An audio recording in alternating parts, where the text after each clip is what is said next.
Shruti. Good afternoon, everyone, and welcome on behalf of BRAHMAKUMARIS Silicon Valley. I'm your presenter for today. My name is Rashmi Hadimani. I'm a software engineer by profession, and I work in healthcare industry. I've been a student at BRAHMAKUMARIS for the past 5 years, and it feels like a new life to me. If I have to mention one thing about the meditation, that I can say that I have found that love which accepts me unconditionally and looks at my highest potential always. And it is very, very empowering. And as we go through the presentation today, you will hear more about my experience and how it helped me. And a few quick announcements that all of us will stay on mute till the end of the session. And if you have any questions, we will take a few questions at the end. So at the end, we will do a short meditation. So today's topic is remove stress out of habit. We all have developed so many habits. A few habits add stress to our life. A few habits remove stress from our life based on the quality of habits that we have developed, right? And times like this, like lockdown, we might be feeling it a little more intensely. We might be either reaping the benefits of all the good habits, or we are suffering a few bad habits, right? For example, I'm very glad that I learned meditation because I cannot step out, but I can always explore my inner world, being at home, and a habit like cooking. It's become my daily habit. I cook every day, so it is helping me now. And a few habits which I didn't develop, for example, working from home for me is something new for full time. So I'm still exploring what works and what doesn't work. So when we develop good habits, they come in handy, especially at times like this. So even after lockdown, I think dynamics of few things will change. How the market works, or how the business works, and the way I need to work will be different. I need to look at things differently with what is happening, right? So it is not time to ask myself, how do I get through this? But it is time to ask myself, how do I change to get through this? Because things will be new, and it will invite us to think differently and do things differently. So we now have time to actually reflect back on our habits, and we have time to develop if we have to develop something. So let's learn about habits today. So what are habits? What is a habit? A habit is a behavior which I do repeatedly, and sometimes it feels like it is automatic. For example, brushing our teeth, which we do every day, right? It is as though it is automatic. Soon after I get up, the first thing I do is brushing my teeth. And why habits are important? The more things I do out of habit, the more my mind will be free to focus on important and new things. So my mind will be free if I develop good habits and if I make it a routine, right? There's something called decision fatigue.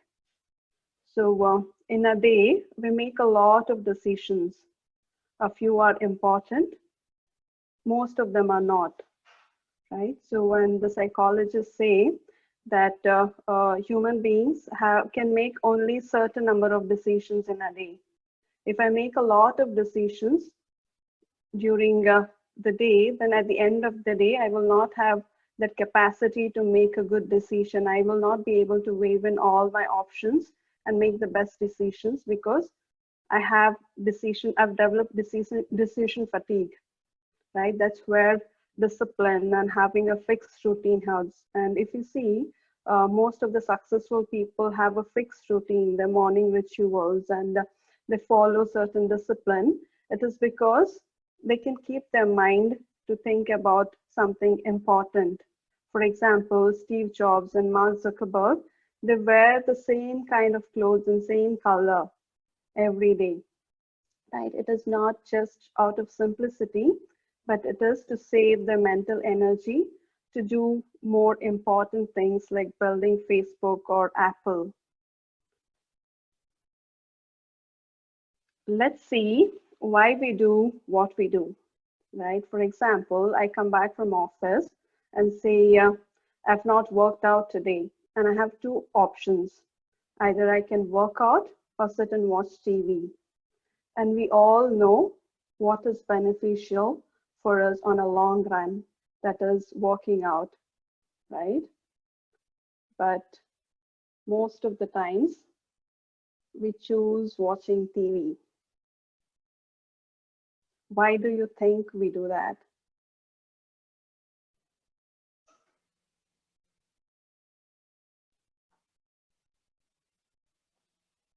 Let's see why we do that. So it is because this law is in effect, the law of least effort. It says human beings, nature, animals take the path of least effort or resistance. So we naturally take the path which has least resistance. It is not because of laziness or anything, but it is more to conserve energy. We are constantly trying to conserve our energy. So we try to pick something which has less resistance. We need to put less effort, right? For example, working out, I need to go change into my gym clothes. I need to go to the gym and I need to work out where I need to spend my energy. And after that, I sweat. I need to come back and take a shower. There's a lot of work there, right? Whereas watching TV, if I go sit on the couch and put on the TV, it will entertain me, right? I don't have to even click anything for the next episode. It automatically goes to the next episode. So one thing is there's no much effort, and the other thing is I get instant reward. I get entertained instantly. Whereas working out, when I'm working out, the results show up, say, after so many days, right? So it is not instant reward. So we pick watching TV over working out. So it is very important to understand this because we are making this law to work against us. But what we need to do is we have to make this law work in favor of us, right? How do we do that? So for any good habit that I want to develop, I need to reduce the friction to perform the habit and decrease the number of steps between me and my good habits, right? For example, working out, I need to make it a little easier. Say I keep my workout clothes ready, or I go to the gym on the way back from office, right? So I don't have to fight against the temptation of watching TV. So I'm reducing the number of steps between me and working out. And I need to increase the number of steps between me and my bad habit. For example, if you have to take of watching TV, if I reduce, say, keep the remote control aside somewhere far, or I remove the batteries of the remote control, then I have to perform a few steps before I watch TV, or I remove the plug altogether so that I have to plug in every time I need to watch TV. So there are different methods to help develop good habits. So we will see how habits work, right? There are four things. One is cue, craving, response, and reward. It starts with a cue. Cue is anything that reminds me of a habit. It can be the time of the day, or an emotion, or a person, or a place. Anything that reminds me of a habit. For example, morning time reminds me of brushing my teeth, right? This time of the day. Or if I'm feeling, say, stressed, it might remind me of having a cup of tea or having a smoke. So it is reminding me of a habit. And craving is something I crave for. I don't crave for the habit itself, but I crave for the reward that I will get. For example, I might not crave to brush itself, but I crave for that fresh feeling that I will feel after brushing my teeth. That freshness I crave for. and there is response. Whether I end up performing that habit or not depends very much on whether that habit is easy or not. For example, if I want to drink water, if water is more easily available, the chances are high that I end up drinking water. If it is not, then I might feel a little lazy and not drink water at that moment, though I'm reminded, right? And the next thing is reward. So if I get a reward after performing a habit, and if I get satisfied with that reward, chances of me repeating that habit is very high. When I perform something and it didn't satisfy me, then I will not repeat it. So I need to make my habit satisfying so that I will repeat that habit. So if I want to develop any habit, so it's important for me to make that habit obvious, and I need to make it attractive, easy, and also satisfying so that I repeat it. So in any behavioral change, there are 3 layers. The first layer is concerned with me changing the results. For example, I want to change the result of my health, right? That I want to lose weight. I'm trying to change the result. And the next layer is I do something to change the result. That is, it deals with the process. I do something. I try to change my system, my habit.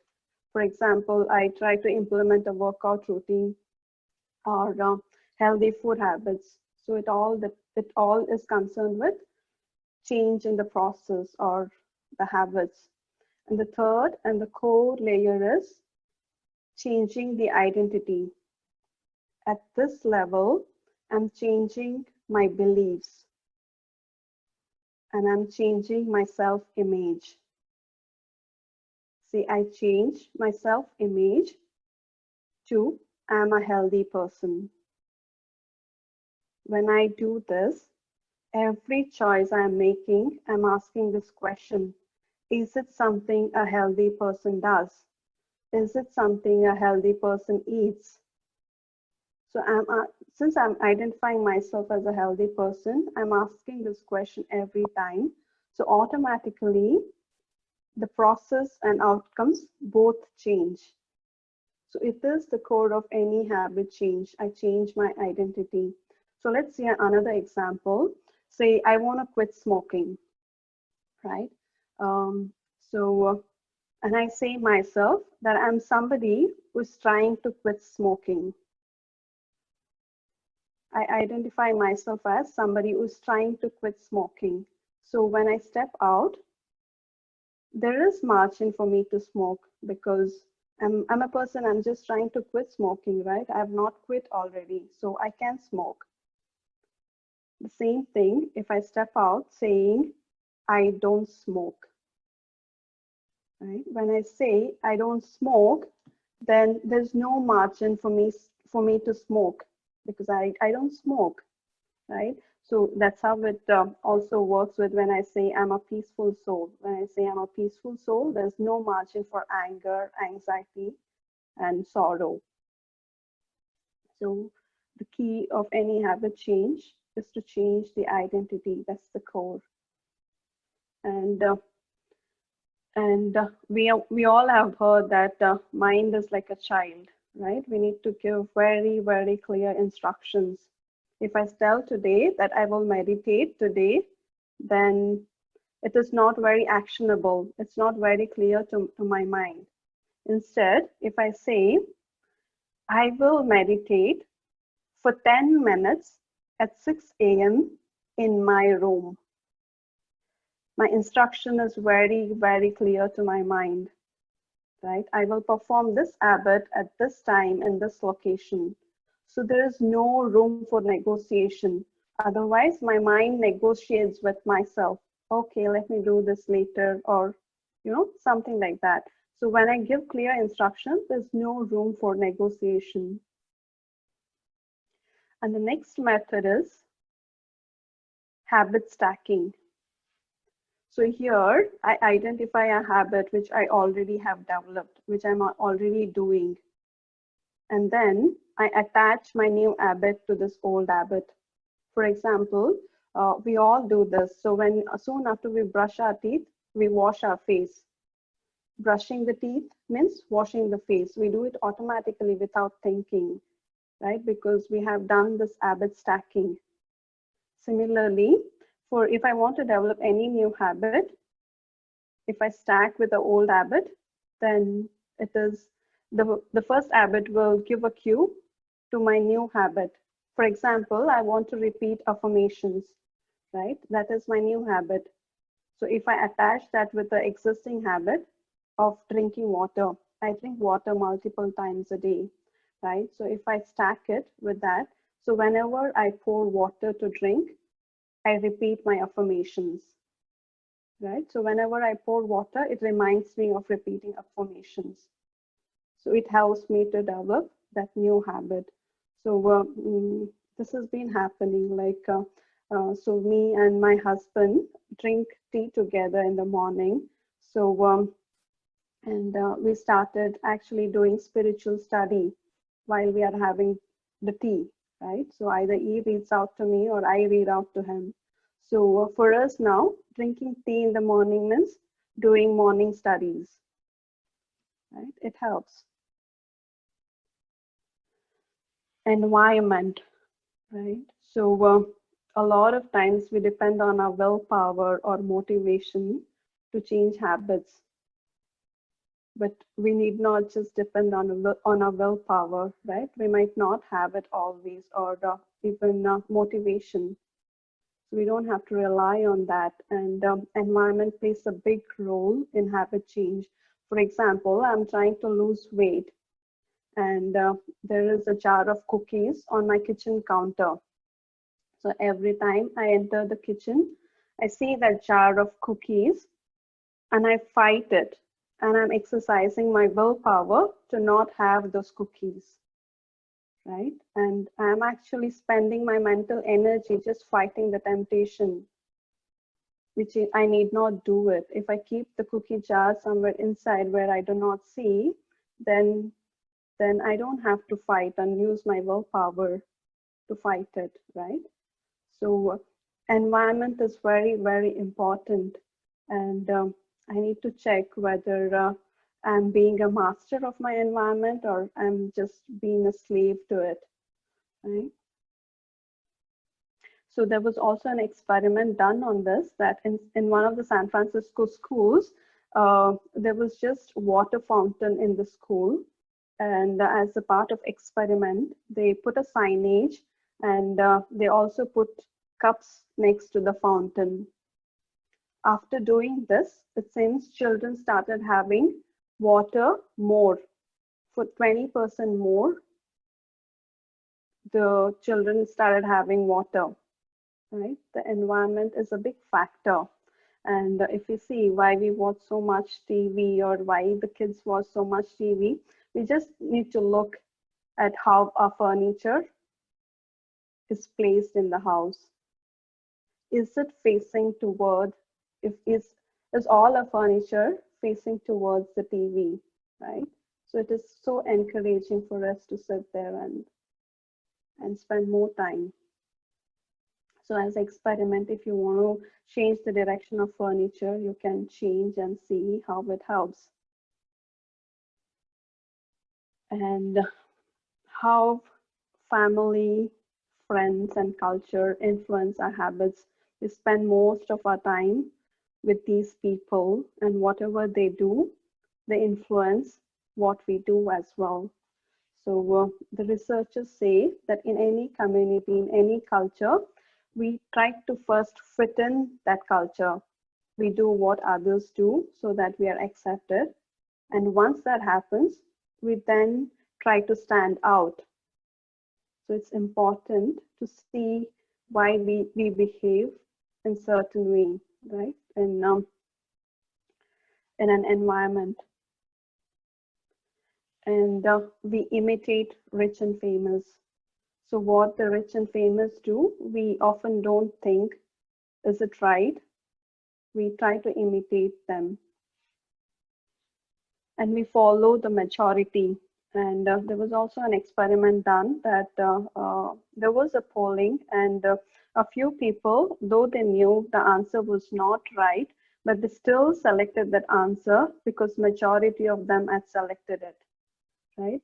What the crowd does plays a major role in how we do and what we do, right? Because there's less resistance for the thing I do because everybody else is doing, it is easily accepted. So I don't have to fight to perform my choice, right? And to develop any habit, it's important to join a culture where my desired behavior is the normal behavior, right? For example, I want to hike more. And if I join a group who hikes a lot, then it's normal, right? Everybody is doing, so I feel encouraged. Or say, I want to change my food habits. For example, I want to become a vegetarian or a vegan, whatever, right? So if I join a group where they're already doing and it feels like normal behavior, then chances are more, and it is also easy for me to change as well.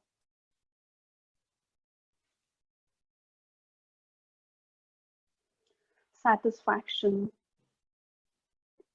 So any habit that satisfies me, I will repeat, right?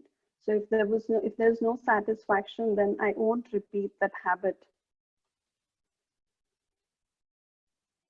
So to make a to-do list, and when we perform a habit and then I check it off, then it gives a sense of satisfaction that I finished that task, right? It's a good habit to make a checklist and check it off.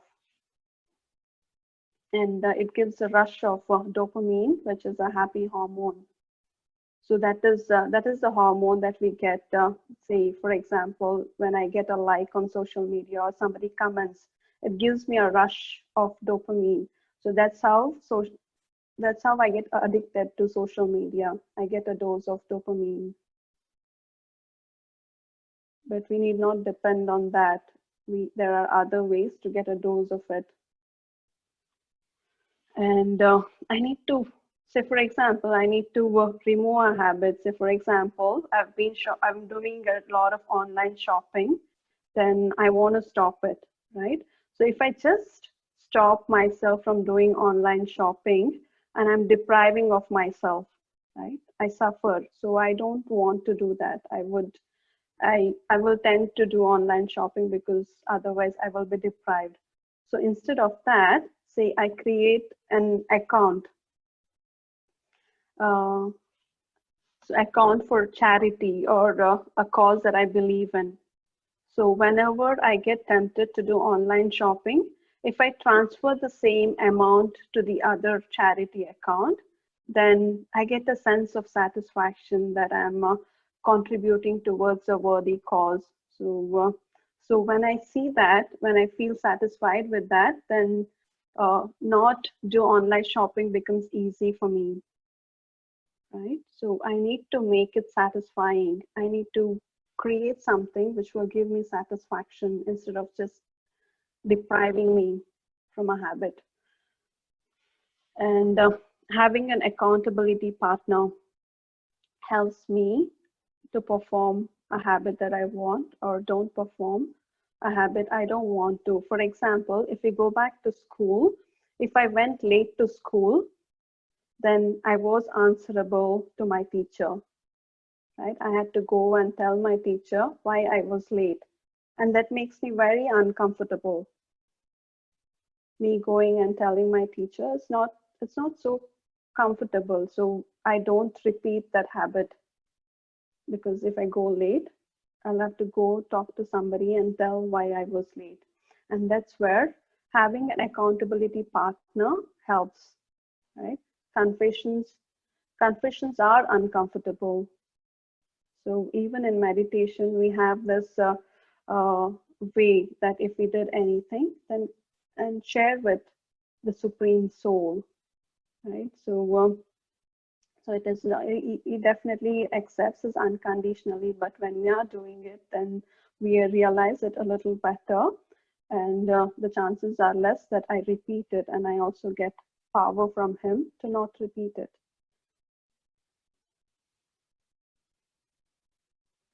And tracking habits every day helps a lot, because when I'm tracking habits, then whenever I accomplish that habit, then it gives me that feeling, a sense of everyday accomplishment, right? Whenever I'm ticking off or marking that habit as done, and it gives a visual cue for the next habit. So if I have a list of habits that I need to perform, then whenever I look at that chart, then it reminds me of my next habit. It acts as a cue to perform the next habit. And a lot of times we either think that we are not performing a habit, or we feel that we are performing it very well. The mind exaggerates. But if I'm maintaining a habit tracker, then it helps me to stay honest, because I can see visually where I'm doing well and where I'm not. And since I can see where I'm doing well and where I'm not, and I can see the pattern, and I can see how consistent a habit is, or if I'm doing a different habit not so well, then I can make a few adjustments, right? I will have very detailed information to refine the habits and the energy that I'm putting towards.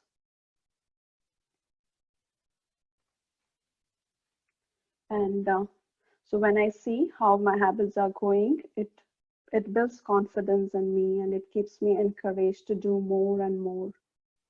So I did it myself in 2019, and it helped me tremendously, because I used to beat myself up if I didn't perform one or two habits for 1 or 2 days, right? And I would have negative self-talk. But when I started doing this, then I could I could show myself that, see, I'm doing pretty well in these habits. All that I need to do is this habit I need to improve. Okay, let me just focus there, right? So it kind of gives confidence. And we know that in a lot of things, quality is over quantity. But when it comes to habits, frequency, that is quantity, should be good to develop any habit. I need to first develop a habit before I improve the quality, right? I should get habituated to something, and then I can work on the quality. And there was an experiment done in a photography class, that the professor made 2 groups. One is quantity group, where the professor told that they will be given marks based on the number of photos that they provide. And there was quality group, where they had told that they need to just provide 1 photo, and they will be given marks based on the quality of the photo, right?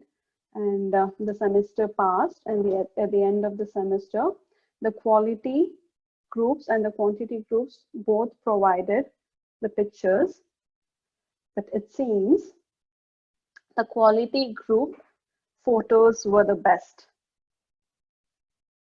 because when they were taking so many pictures, right? In the process, they learned different techniques. They took pictures in different light and different exposure. When they were just clicking every day, they were experimenting with different techniques, right? And they learned from their mistakes. But whereas the quality group, they were just doing theoretical things, how to take good picture and when and all that. So they really didn't experiment it themselves. So, so the quality group had better pictures than the quantity group. And that's how it works with habits, right? I need to perform a habit every day, right? So the more I do, the more I practice, automatically the quality will change. A lot of times, new students new to meditation ask, how long should I meditate, right? So pick your time, however long you want to meditate, 5 minutes, 10 minutes, but do it every day. Establish that habit of meditating, right? So once you establish that habit, you can increase the length of your meditation. You can increase the quality of your meditation. First, I need to establish that habit of meditating, taking out that time every day, right? So same with painting. If I'm painting every day, then I learn from my practice, right? So my pictures will automatically become better the more I practice.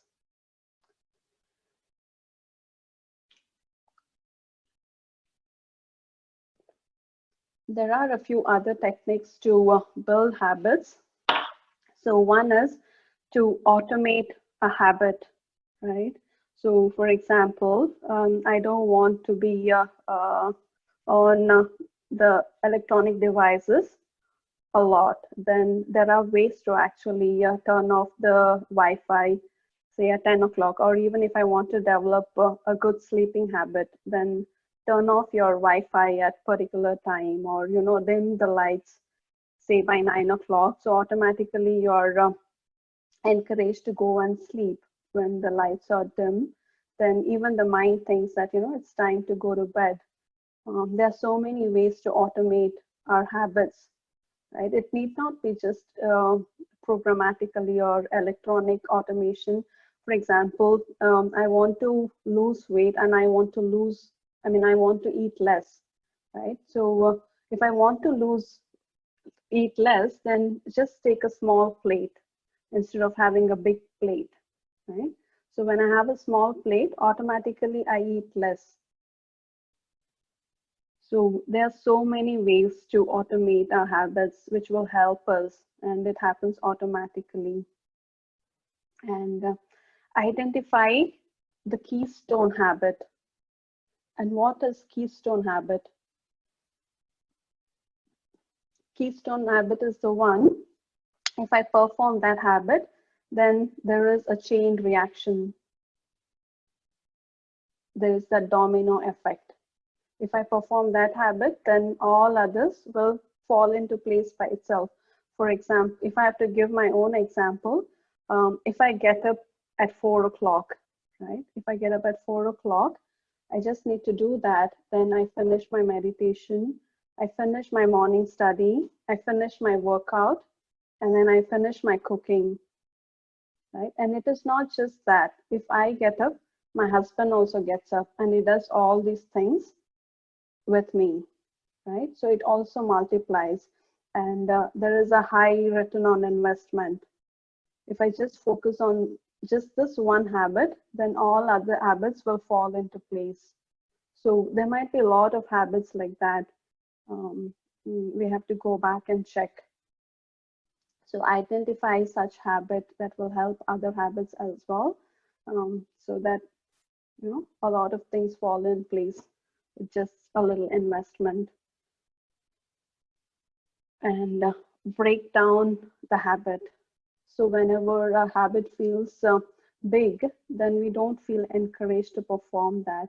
So I was doing this exercise with one of my friends. I asked him to write down his strengths. And it took a few minutes and he couldn't come up with the list. He couldn't write his strengths. And then I told, okay, just come up with 3. So when I told, just give 3 strengths of his, then he came up with those 3 in no time, because we broke it down and it felt easy to do, right? So break it down.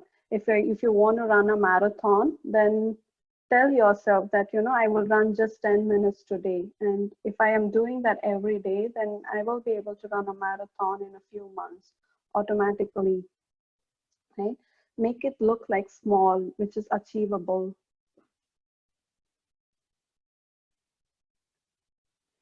And do not eliminate a habit, but replace it.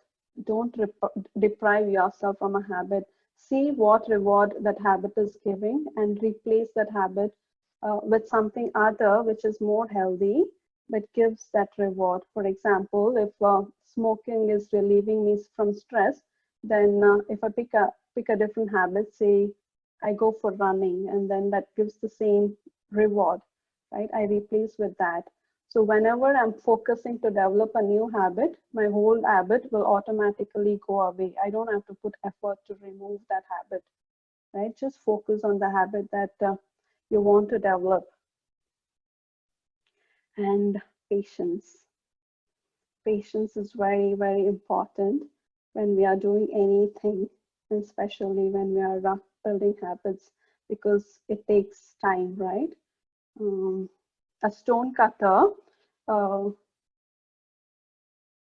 when he is trying to break open a rock, he hits with the hammer so many times, right? Nothing happens. There's no sign of breakage, right? Say, but his 100th blow will break open the rock. Does that mean just the 100th blow did the work? No, right? So all of those 99 blows did work, and they're as important as the 100th blow. We just need to have patience, right? So we might fail so many times when we are building habit, but those failures are also as important as that last trial or the last try that I do when I achieve it. So even my failures are actually helping me to build that habit. So I don't have to, I should not get discouraged.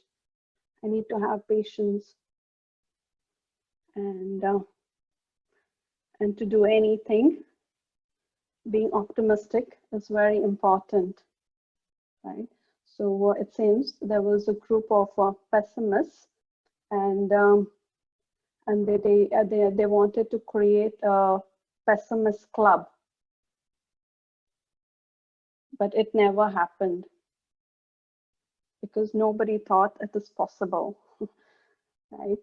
To do anything, being optimistic and thinking that it is possible is very, very important.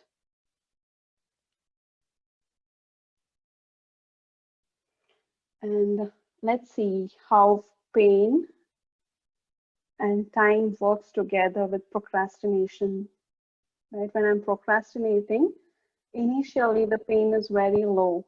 The longer I procrastinate, the pain increases because it bothers me. I know that there is something waiting that I need to do. The pain inside increases. But when I take action, so initially the pain will be a little higher, but after that, the pain reduces, right? So I need to reduce my pain, but not increase the pain. And the best way to deal with procrastination is to look at my reward and see what I will get when I perform this action, right? For example, if there is an exam, if I visualize the results, good results that I'll be getting, then I automatically will be motivated to take action, right? So I need to look at the reward and visualize and anticipate the reward, then the procrastination will not stay.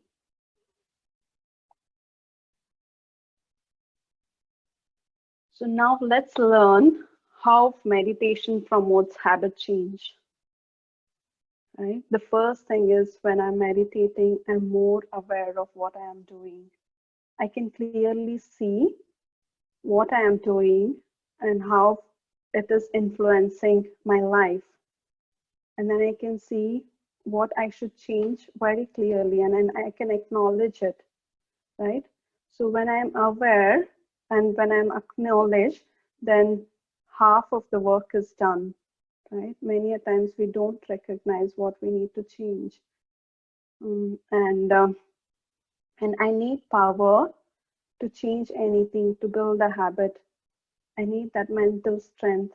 So one of the characters in Mahabharat, that is Duryodhan, and for the ones who doesn't know, then he is one of the uh, bad or evil character, and he says that I know what is right, I know what is wrong also, but I don't have the strength to do what is right. So it is not just Duryodhan. If you look, we know what is beneficial for us. We know what will bring benefit to my family. But I need to have that power and strength to do the right thing. And that is where meditation helps. I connect myself with the Supreme and I take power from Him. And that power is very, very important to make the changes I want. And meditation also helps in other ways. Let's see in detail how it does. So we all know about ourselves. We have been hearing about us, that we are human beings, right? Human means derived from the word humus, which means soil, that whatever we can see, the body, my hands, my legs, my body, uh, everything that I can see is human. And there is the other part, which is being, right? Being is the one that I cannot see, the observer, the one who experiences everything, and it is invisible. I cannot see that energy. It's like a driver driving the car. My body is a car, and the driver is that energy, soul, spirit, ruhu, atma. We don't have to get stuck with a word. We use different words. For now, let's call it a soul, that being as a soul. And there are three faculties of soul: mind, intellect, impressions, which we also call sanskars. So the task of the mind is to create thoughts, positive, negative, doesn't matter. Its work is to just create thoughts. And intellect is the one who decides which thought to put into action. So intellect decides which thought to perform. And the intellect decides based on the sanskars or impressions, right? So it takes decision based on the impressions. And impressions are memories or habits, we can also say, and they're called sanskars. And more and more, and again I perform a task, then it becomes my sanskar. To understand a little bit better, let's take an example. I'm somebody who doesn't smoke. I've never smoked in my life, right? And I go out with a friend, and my friend smokes, and they offer me to smoke. When they offer me to smoke, I might think a few times, oh, I've never smoked before. Why should I even start smoking? I know it is not good for my health. And there might be another set of thoughts. Oh, what happens if I just smoke once? I don't get habituated with just once. You know, in life, we have to try everything. That is another set of thoughts that I will create. And now it's the work of intellect. Intellect has to pick one thought. Say, my intellects decide to smoke that day, and I smoke once. Right? It's not a very deep impression that I've created there, right? And again, I go out with the same friend, and then they offer me again, and I will have a few thoughts again and say I decide to smoke that day as well. And I repeat this action for a few times. Then after a couple of times, then there are no thoughts whether I should smoke or not. It's gone into automatic mode because I have a little deeper impressions that I've created. I've created the sanskar of smoking. So I'm bypassing my intellect, right? So this is how mind, intellect, and sanskars work. And if I need to change any habits, then out of willpower, if I break that habit, then I can change the sanskars as well, right? That's where meditation comes into picture. So meditation helps to strengthen my mind and my intellect so that I create right kind of thoughts, and I strengthen my intellect to make the right decisions. And in turn, I change the sanskars or habits. So I exercise my mind and intellect every time I sit in meditation. So how Raj Yoga promotes habit change. So we learned about the three faculties of the soul, and so it sharpens the intellect to make right decisions. I'm engaging my intellect when I sit in meditation. So so like it's like working out a muscle, right? The more I work out, the muscle gets stronger. Similarly, when I use my intellect in meditation and exercise it, then it strengthens to make, it gets strengthened to make right decisions. And meditation builds positive self-image. So we learn how identity influences habit change. So in meditation, we create very pure and positive self-affirmations, and that will help me to change my habits. So in meditation, we create thoughts and intellect along with making decision. Intellect is the one visualizes, right? So so in meditation, we engage both mind and intellect. Say mind create thoughts and intellect visualizes. So what I think and what I visualize, if both are same, then that is called concentration. So we are improving our concentration and focus and meditation every day because I'm thinking and I'm visualizing.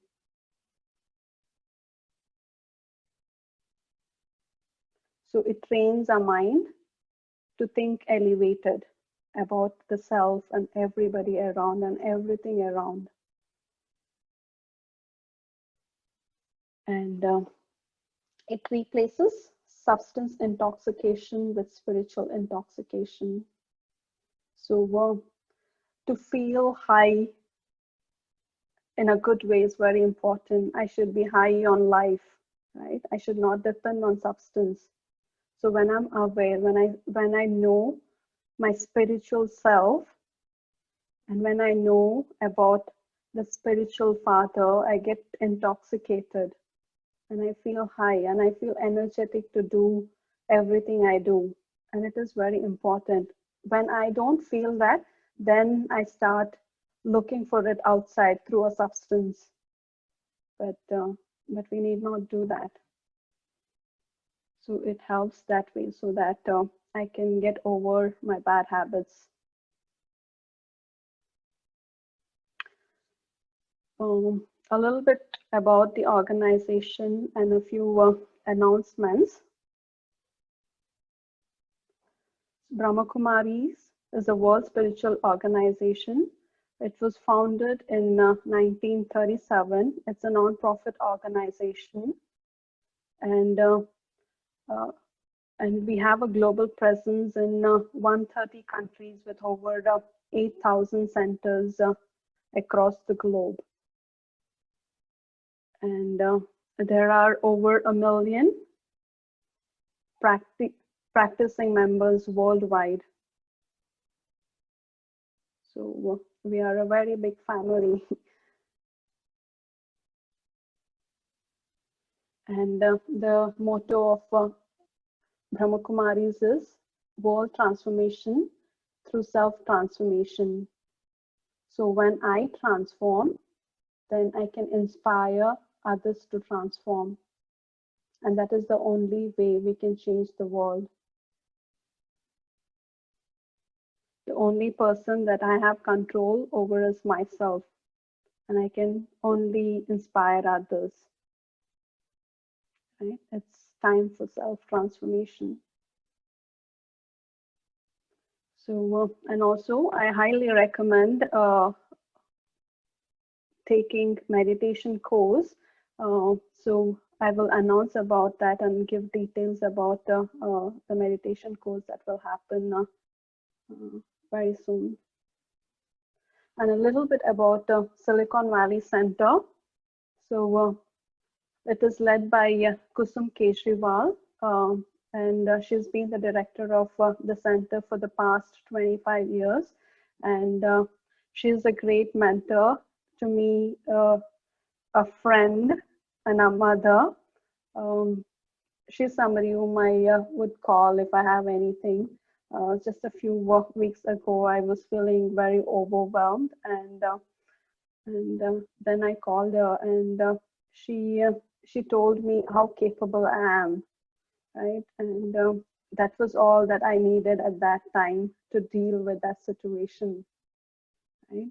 So she's always there for us, and she's a great mentor to me and many of us, and she's very responsive. And we offer Raj Yoga meditation courses, seminars now, which are webinars because of the condition. And we have a few other activities that we do, but not right now because of the lockdown. And the location of the center is mentioned here, which is in Milpitas, and the website is SV BRAHMAKUMARIS. SV stands for Silicon Valley, BRAHMAKUMARIS.org. So for any upcoming events, you can go here and check even for registrations. And this is the contact email.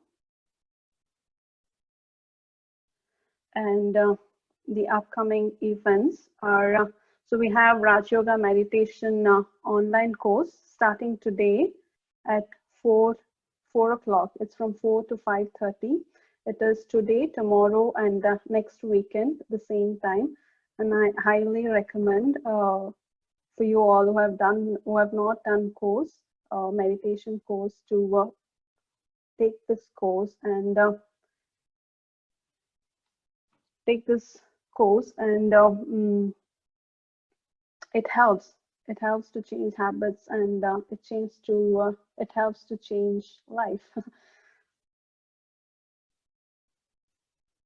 And we have our next webinar next Saturday at the same time, 12 o'clock, and the title is Play the Game of Life as a Master, Not a Victim. Right?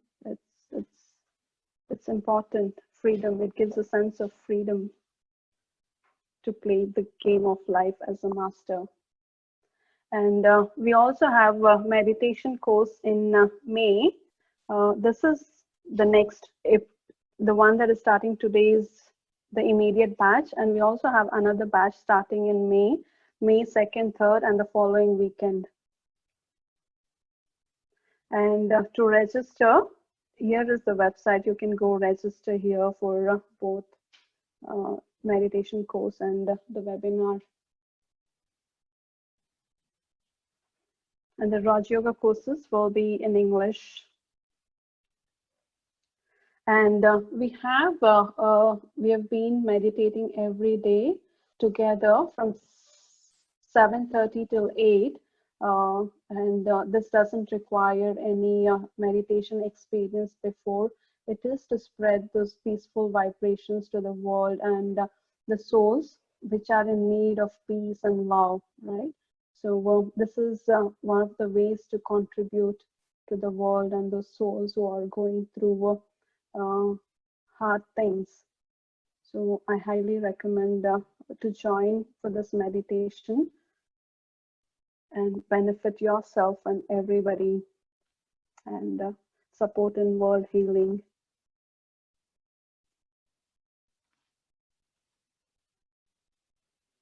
And we can take a few questions if there are. And we have, so if you have any questions, you can raise your hand, and our hosts will help you unmute, and you can ask the question.